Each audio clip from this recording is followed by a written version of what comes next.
My name is Elaine McKinney. I'm 62 years old, a widow and a mother of two. And tonight, I'm wearing the same burgundy dress I once wore to my daughter's high school graduation, her college commencement, and her first promotion party. Rachel used to call it elegant, said I looked like someone who belonged in a magazine. Now, as I smooth it over my hips in the mirror, I wonder if tonight will be the last time I ever dress up for her. 3 weeks ago we had an argument, not a disagreement. A full, knock the air out of you fight about her wedding. Rachel and her fiancé Carter wanted me to contribute $65,000. Not asked, demanded. As if the life insurance money from my late husband, the money I had saved and preserved for my retirement, was theirs by blood. "Mom, you're being selfish," Rachel had said, her voice cold, like wind whipping through a broken window. "You're sitting on money while we're trying to start our lives. Don't you want me to be happy?" I told her happiness didn't require imported marble, private chefs, or a honeymoon on a remote island. I offered $15,000, enough for a beautiful ceremony, local, meaningful. But Rachel looked at me like I had just insulted her soul, like I was holding her hostage with my limitations. It was a look that stayed with me, a look that replaced years of dandelions, glitter glue, and handmade cards that said things like, "Mom, you're my hero." Then last Tuesday, my phone rang while I was trimming lavender in my backyard. Rachel's voice was softer this time, different. "Mom," she said, "I've been thinking about what you said. Maybe we were both stubborn. Can we talk? Over dinner?" My heart jumped before I could stop it. Maybe, I thought, just maybe the silence had made her reflect. Maybe being 3 months pregnant had opened her eyes to the weight of sacrifice. I said yes before I finished exhaling, already planning what meal I'd cook, what stories I'd tell, what bridges we'd rebuild. "Actually, Carter and I want to take you out," she added. "That nice Italian place on Meridian Street, Franco's." Franco's, where Harold and I had celebrated our 25th anniversary. Where the wine was good, the lights were low, and the food reminded me of simpler love. As I drove to the restaurant, I passed the school where I'd volunteered in the library, the park where I pushed Rachel on swings until my arms ached, the community center where I'd taught her to waltz for her first dance. Every landmark whispered, "You were there." Franco's looked exactly as I remembered, window boxes spilling with mums, candlelight behind gauze curtains, and the scent of basil floating into the air like an old lullaby. I arrived at 6:30, exactly. Rachel always appreciated punctuality, just like her father. The hostess led me to a table where Rachel already sat. She looked radiant. Pregnancy glowed in her cheeks, her hair cascaded in soft curls, and she wore a designer dress that probably cost more than 2 months of groceries. "Mom," she said, standing to hug me. And for a moment, buried in her perfume, I felt the warm rush of being her mother again, the real her, the girl who once said she wanted to grow up and be like me. "You look beautiful, sweetheart," I told her. "How are you feeling?" "Better," she smiled. "Second trimester is easier. Carter should be here any minute." He got held up. Carter. 36. Confident. A commercial real estate guy who always had a firm handshake and a glint in his eye that said, "What can you do for me?" I'd tried to like him, I really had, but there was something behind his charm that felt too slick, too interested. I'm glad you called," I said, sitting down. "I've missed you." Something flashed in Rachel's eyes. Regret? Guilt? But before I could ask, Carter arrived. Not alone. 3 men followed him, all in dark suits, all with briefcases. "Mrs. McKinney," Carter greeted me with a smile too polished, too rehearsed. "Thank you for joining us." The men pulled out chairs and sat around our small table, turning our intimate dinner into a conference meeting. I felt a knot form in my stomach. This wasn't spontaneous. This was orchestrated. "Rachel," I asked gently, "who are these gentlemen?" "Some colleagues of Carter's," she replied, avoiding my eyes. "They have some paperwork they'd like you to see." A silver-haired man leaned forward, smiling with the confidence of someone who wins by wearing you down. "Mrs. McKinney, I'm Richard Kirk, Carter's attorney. We've prepared a few documents we believe are in everyone's best interest." That tightness in my chest returned, sharper now. The same ache I felt when Rachel first demanded the money. "What kind of documents?" I asked, already knowing the answer. It's simple, Carter said. We'd like you to sign a power of attorney, to let us help you manage your finances. You're alone now, and at your age, it just makes sense.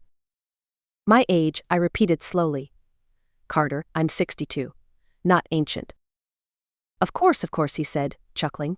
But investments, real estate, these things can get complicated. You shouldn't have to worry. I turned to Rachel. Waited. Begged her silently to stop this. To say, Mom, I didn't know they'd do this. But she said nothing. Did nothing. The lawyer pushed a folder across the table. Sign here and here. Initial here. Simple. I opened it. There it was. All of it. Everything Harold and I had built. Every account, every asset, every ounce of effort we'd poured into securing our lives. They wanted it. All of it. And when I looked at my daughter again, she didn't flinch. If you don't sign, she said, still not meeting my eyes, then you won't see your grandchild grow up. Your choice, Mom. My breath caught in my throat. And somewhere, beneath the heartbreak, a new feeling began to stir. It was cold. It was clear. And it was done waiting to be disrespected. I reached into my purse, past my wallet, past the small photo of Rachel and David I always carried with me. My fingers found my phone. Mom, Rachel said, her voice unsure now, what are you doing? I didn't answer her. I just pressed a name. David picked up on the second ring. Hey, Mom, everything okay? I need you to come to Franco's right now. Yes, I know it's late. Just come. I ended the call and set the phone on the table next to the folder. I think, I said, keeping my eyes on Rachel, someone else should be part of this conversation. Silence. Not the silence of awkwardness. The silence of people who realize their plan isn't going as expected. Henry shifted in his seat, his carefully constructed smile beginning to crack. The lawyers exchanged glances the kind predators share when the prey starts fighting back. Mom, Rachel said, slipping into the pleading tone I hadn't heard since she was a teenager. There's no need to involve David. This is between us. Is it? Because when you bring 3 lawyers to dinner, I don't think it's just between mother and daughter. Richard Kirk cleared his throat. Mrs. McKinney, perhaps we should discuss this more privately. Family matters can get emotional. Can they? I said, locking eyes with him. How thoughtful of you to notice. David would need 20 minutes to get here. That gave me 20 minutes to hold the line. Henry leaned in, his charm turning back on like a faucet. Look, Mrs. McKinney, may I call you Elaine? You may not. You may call me Mrs. McKinney. That rattled him. Of course, Mrs. McKinney. I think there's been a misunderstanding. We're not trying to take anything from you. We just want to help you manage your assets more efficiently. Maximize your returns. Position you well for the future. And how much would this help cost me? I'm sorry. Your help, managing my assets. What's your fee? The lawyer stiffened. Henry's jaw ticked just slightly. There would be some administrative costs, naturally, but really this is about family. About security for Rachel and the baby. The baby. I looked at Rachel. Tell me, when exactly did you start planning this? I don't know what you mean. When did you call the lawyers? Before or after you asked me to dinner? Does it matter? It matters to me. Fine, she snapped. We've been discussing options for weeks. Ever since you made it clear you don't care about my future. Options. That's what we're calling extortion now. It's not extortion. Rachel's voice rose, drawing glances from nearby tables. It's family. This is what families do for each other. No. What families do, I said quietly, is show up without demands and without threats. A younger lawyer leaned in, nervous, green, probably still believed all of this was just business. Mrs. McKinney, you should know grandparents' rights in this state are very limited. If your daughter chooses to restrict access. Excuse me. The voice came from behind me. It was calm, even. But everyone turned. David stood there in his hospital scrubs, hair slightly mussed, ID badge still clipped to his collar. At 37, he carried his father's quiet intensity and my mother's sharp eyes, the kind that didn't miss much. I'm Dr. David McKinney, he said. I believe you called me, Mom. I did. Please have a seat. David sat down, nodded once at Henry, and then turned to me. What's going on? They want me to sign over power of attorney. Rachel says if I don't, I won't get to see my grandchild. David's jaw flexed, the way Harold's used to when something deeply offended his sense of right and wrong. He picked up the folder, flipped through it like a man reading a grocery list. Power of attorney. Mom, did you ask for help managing your finances? No. David closed the folder. Carter. Rachel. Gentlemen, could I have a moment alone with my mother? Now hold on, Carter began, but David didn't raise his voice. I'm not asking. Something in his tone firm, final made even the attorneys pause. They stood, shuffling awkwardly toward the bar area. Don't make any hasty decisions, Richard Kirk called back. When they were gone, David leaned in. Talk to me, Mom. What's really happening here? For the first time that evening, I felt a strange rush of something I hadn't felt in months. Not fear, not anger. Relief. Because someone still saw me as a person, not a prize. They want control, I said, and if I don't give it, they'll cut me off from my grandchild. David was quiet, then, gently. Are you having any problems, Mom? Memory? Confusion? Last week, I caught an error in my property taxes and saved myself $800. Does that sound confused to you? No. It sounds like the woman who taught me to budget when I was 10, who paid off a mortgage alone, who got me through med school. He looked toward the bar.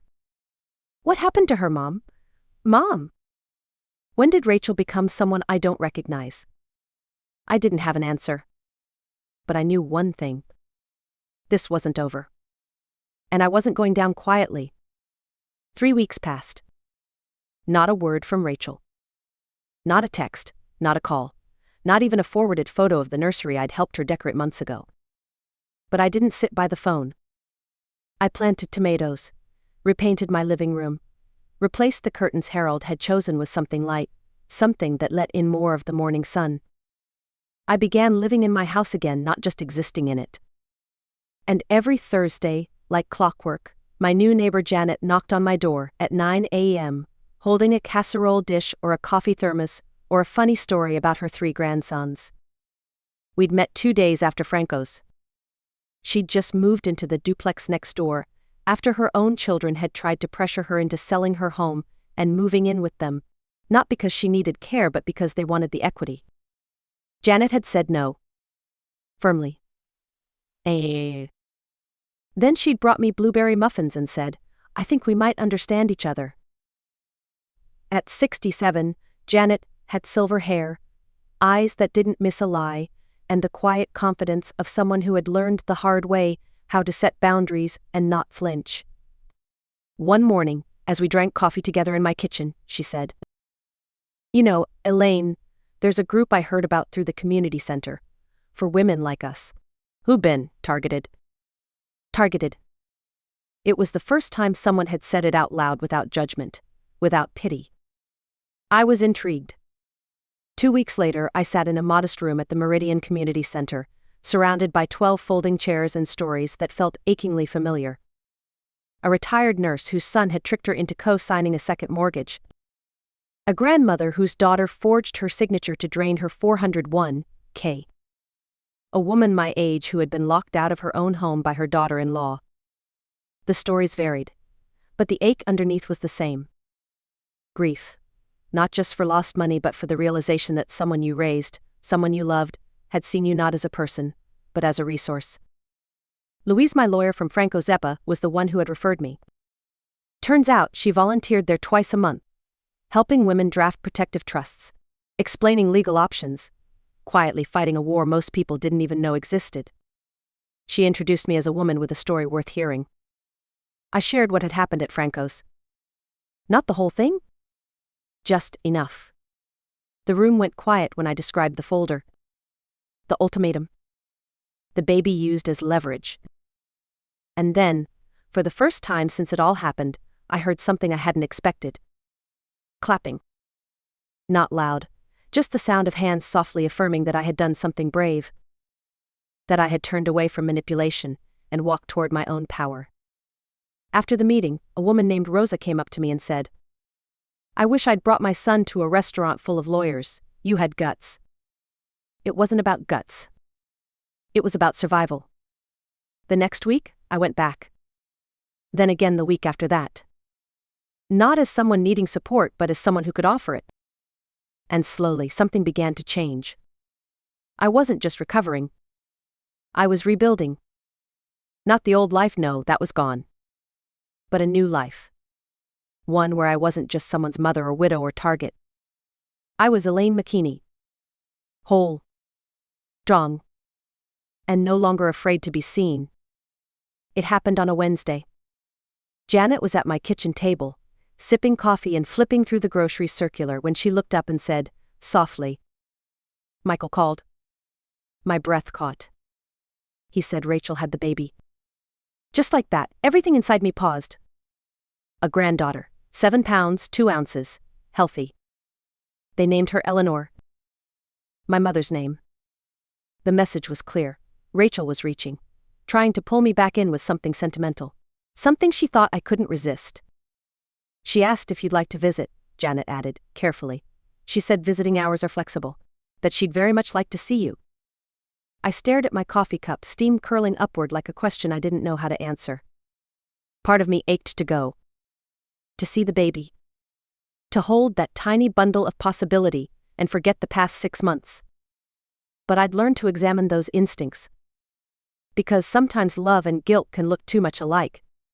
"What do you think she wants?" I asked. Janet didn't flinch. "I think she wants to use that baby to reopen negotiations about the trust." I nodded.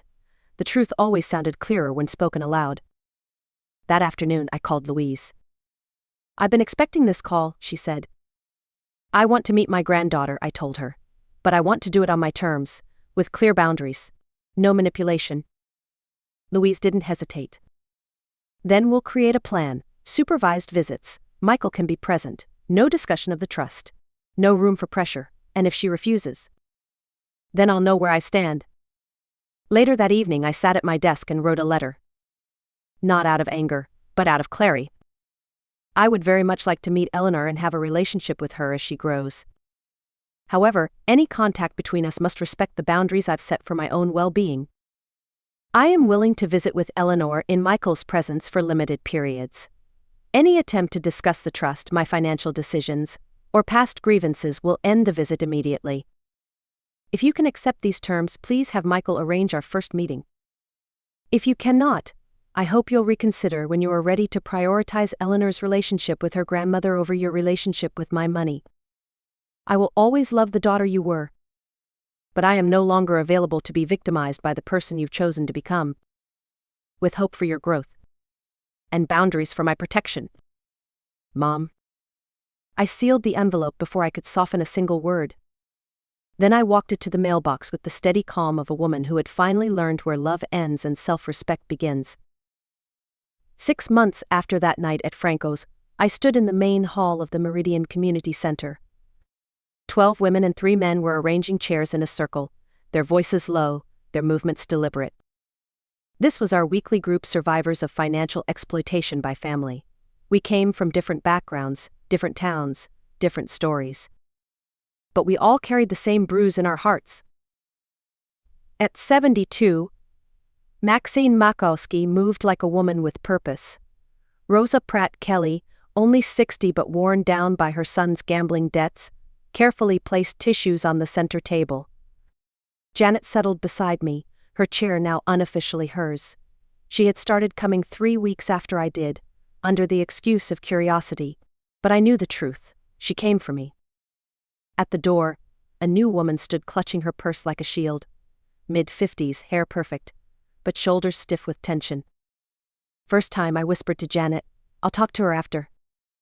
These past months had shown me just how many ways people can be taken advantage of. I'd heard stories of forged signatures, reverse mortgages, credit card theft, and the slow, aching realization that someone you loved had seen you only as a bank. But I'd also seen something else. Rebuilding. And not the dramatic kind, the quiet kind. the kind that grows like moss after a forest fire. Louise had become something of a legend around here, helping people reclaim stolen assets, prosecute abusers, set up trusts. As the group quieted, I stood. Good evening, everyone. For our newcomers, I'm Elaine McKinney. This is our space, a place to be honest, to grieve, and to grow. Tonight's topic: what comes next? After you've set your boundaries, after you've said no, after the dust settles, what do you build? For me, I said, it was purpose. For 40 years, my purpose was being a wife and mother. After Harold passed, I thought it was about preserving what we built. But now, I think it's something else entirely. Helping other women protect what they've built. Helping them stand their ground. Helping them see that surviving betrayal is not the end of their story but the beginning of their strength. Around the circle, heads nodded. Sheila, who'd refused to forgive her son for stealing her identity. Eddie, who had chosen solitude over toxicity. Carolyn, who had filed her first police report at 74. Then, the new woman spoke. How do you stop missing who they used to be? Her voice shook, and for a moment we all held our breath. You don't, I said gently. You mourn them. Even while they're still alive, you learn to love the memory without letting it control your present. When the meeting ended, Janet walked home with me in the cool night air. How do you feel? She asked. I paused. Solid, I said. Rooted. Like I finally know who I am without needing to be needed. The burgundy dress still hung in my closet. But now, it wasn't a reminder of who I used to be. It was just a dress. And I was someone new. Someone who had rewritten the story. On her own terms. In her own voice. And no one, not Rachel, not Carter, not even the past could move her again.